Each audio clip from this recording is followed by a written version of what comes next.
चलिए आज देखते हैं पास्ट परफेक्ट कंटिन्यूअस टेंस। सबसे पहले इसके परिभाषा और इसके उदाहरण को देखते हैं, इसके बाद इस पर चर्चा करेंगे। इसका परिभाषा कहता है जिस हिंदी वाक्य के क्रिया के अंत में ता रहा था, ती रही थी, ते रहे थे लगा रहता है, वह वाक्य पास्ट परफेक्ट कंटिन्यूअस टेंस का होता है। देखिए ध्यान से दीजिए, क्रिया के अंत में, क्रिया के अंत में क्या रहता है? ता रहा था, ती रही थी, ते रहे थे। चलिए क्रिया के अंत में क्या रहेगा?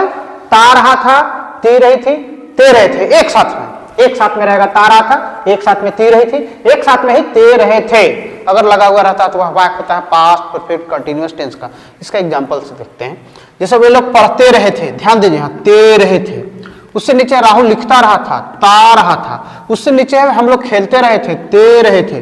ध्यान दीजिए, इसी से पकड़ेंगे कि ये पास्ट परफेक्ट कंटिन्यूअस टेंस का है। ते रहे थे, ता रहा था, ते रहे थे या ती रही थी, अगर इस टाइप से मिल जाएगा तो हम क्या समझ लेंगे कि वह पास्ट परफेक्ट टेंस का सेंटेंस है। अब है कि ऐसे वाक्य में होता क्या है कि कोई भी काम एक लंबे समय से जारी रहने का पता चलता है परंतु समाप्त होने का पता नहीं चलता। इसको नोट में हम लिख देते हैं। देखिए ऐसे वाक्यों में किसी भी काम का जारी होने का समय का पता चलता है परंतु समाप्त होने का नहीं। कहने का तात्पर्य है कि पिछले समय से कोई काम जारी है ऐसा पता चलता है, लेकिन समाप्त होने का पता नहीं चलेगा। वो भी कब? भूतकाल में। था रहना चाहिए इसमें। एकदम सिंपल बात है कि पिछले समय से काम जारी रहने का पता चलेगा परंतु कब समाप्त होगा इसकी गारंटी नहीं होती है। तो आप समझ गए, ता रहा था, ती रही थी, ते रहे थे रहेगा। लेकिन कुछ कुछ सेंटेंस ऐसा होता है जिसमें ता रहा था, ती रही थी, ते रहे थे नहीं रहेगा, लेकिन वह सेंटेंस भी इसी टेंस में होता है। कैसे पकड़ेंगे? उसके काम का जो समय होता है, जो काम चालू होता है, उसका समय उसमें लिखा हुआ होता है कि कब से काम जारी है परंतु समाप्त होने का पता नहीं चलता है, और वो भी भूतकाल में। चलिए इसके एग्जाम्पल को देखते हैं। वह सुबह से खेलता रहा था, दूसरा है वह सुबह से खेल रहा था। दोनों में अंतर क्या है? अंतर यह है यहाँ पे ता रहा था है और यहाँ पे सिर्फ रहा था है, लेकिन दोनों एक ही टेंस का है। अब पकड़ेंगे कैसे? पकड़ने का एक आसान सा तरीका है, जैसा कि हमने नोट में लिखाया कि कोई भी काम एक लंबे समय से जारी रहने का पता चलता है परंतु समाप्त होने का नहीं। अभी समय दिया हुआ है, तो कहने का तात्पर्य यह है कि अगर यहाँ समय के साथ से रहे तो यहाँ पे ता रहे या नहीं रहे फर्क नहीं पड़ता है, दोनों एक ही टेंस में है। वह सुबह से खेलता रहा था या वह सुबह से खेल रहा था, एक ही बात है। क्यों?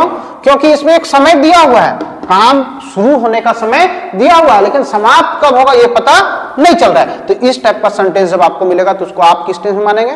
पास्ट परफेक्ट कंटिन्यूअस टेंस में। एक और उदाहरण लेते हैं और उस पर हम चर्चा करते हैं।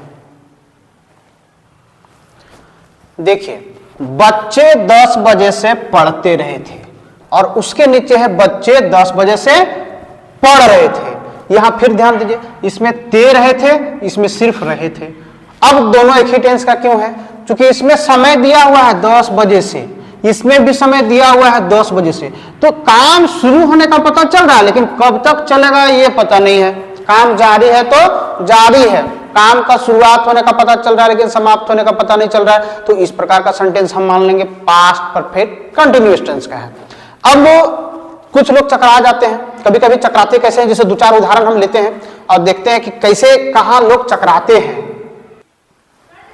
अब आप देखें, राधा 10 दिनों से सोच रही थी, यहां ती रही तो नहीं लिखा हुआ है, लेकिन 10 दिनों से समय दिया हुआ है, 10 दिनों से समय दिया हुआ है। वैसे नीचे हम लोग 1 वर्ष से यहां रह रहे थे, ते रहे तो नहीं है, लेकिन 1 वर्ष से समय दिया हुआ है। बस इसी से पकड़ लेना है कि अगर यहां किसी भी प्रकार का समय दिया हुआ हो और समय के साथ से लगा हुआ हो, यह ध्यान में रखना है कि समय के साथ से लगा हुआ होना चाहिए। समय के साथ से लगा हुआ हो तब हम इसको पास्ट परफेक्ट कंटिन्यूअस टेंस में मान लेंगे। अब ध्यान दीजिए, यहां पे था है तो ये पास्ट का है, लेकिन यहां अगर है रह जाएगा तो प्रेजेंट परफेक्ट कंटिन्यूअस टेंस में चला जाएगा। ध्यान रहे, प्रेजेंट परफेक्ट कंटिन्यूअस टेंस और पास्ट परफेक्ट कंटिन्यूअस टेंस दोनों का सब चीज एक ही तरह से होता है। समझने का तरीका भी एक ही है, लेकिन पहचानने का तरीका क्या है कि यहां पे प्रेजेंट परफेक्ट कंटीन्यूअस टेंस में है रहेगा और पास्ट परफेक्ट कंटीन्यूअस टेंस में था रहेगा। बस यही दोनों में अंतर है, क्योंकि प्रेजेंट का मतलब है और पास्ट का मतलब था। तो ये हो गया आपका पहचानने का तरीका। अब इसको हम बनाएंगे कैसे, अंग्रेजी में इसका अनुवाद कैसे करेंगे, चलिए अब उस पर चर्चा करते हैं कि इसका अंग्रेजी में अनुवाद हम कैसे करें। चलिए, इसका बनाने का नियम यह है कि ऐसे वाक्यों को हिंदी से अंग्रेजी में अनुवाद करने के लिए HB का मतलब हेल्पिंग वर्ब के रूप में हैड बीन का प्रयोग किया जाता है और वर्ब के अंत में ING का प्रयोग किया जाता है। आपको ध्यान में रखना है कि सभी के साथ हेल्पिंग वर्ब के रूप में हैड बीन का प्रयोग किया जाएगा और वर्ब के अंत में ING का प्रयोग किया जाता है। ING का मतलब वर्ब का चौथा रूप। चलिए, सभी के साथ में क्या बोल रहा है, हैड बीन लगाएंगे एवं वर्ब का चौथा रूप अर्थात वर्ब के अंत में ING। एक चीज और है, समय सूचक शब्द जो होता है से, उस से के लिए हम सिंस या फॉर का प्रयोग करते हैं। तो निश्चित समय के लिए सिंस का और अनिश्चित समय के लिए फॉर का प्रयोग करते हैं। चलिए, इसको भी हम नोट में लिख देते हैं। देखिए, समय सूचक शब्द से, ध्यान दीजिए, समय सूचक शब्द से, जैसे सुबह से, शाम से, दोपहर से, कल से, दिन से, रात से, 10 दिनों से, 25 दिनों से, 5 वर्षों से, मतलब से के लिए निश्चित समय में अगर निश्चित समय दिया हुआ हो तो उसके लिए सिंस का और अनिश्चित समय दिया हुआ हो तो उसके लिए हम फॉर का प्रयोग करते हैं। तो कहने का मतलब क्या है, सिंस और फॉर। से के लिए क्या प्रयोग करेंगे हम, सिंस और फॉर का। जहां सिंस का प्रयोग होना होगा वहां सिंस का प्रयोग करेंगे, जहां फॉर का प्रयोग होना होगा वहां फॉर का प्रयोग करेंगे। चलिए, अब इसका अंग्रेजी में अनुवाद करके देखते हैं कि कैसे कैसे बनता है। चलिए देखते हैं। वे लोग पढ़ते रहे थे, यहाँ पे ते रहे थे, सब में क्या बताएं, हेल्पिंग वर्ब के रूप में हैड बीन का लगाना। चलिए, हाँ, वे लोग का इंग्लिश दे के साथ क्या लगेगा, हैड बीन। इसके बाद पढ़ना का इंग्लिश क्या होता है, रीड। इसमें क्या बोले हैं, ING लगा देना है, बन गया, they had been reading. Simple, बन गया। चलिए, राहुल लिखता रहा है, राहुल का राहुल के साथ क्या लगेगा, हैड बीन। इसके बाद लिखना का इंग्लिश क्या होता है, राइट। इसमें क्या लगा देना है, ING, writing. Rahul had been writing, बन गया, एकदम सिंपल, बन गया।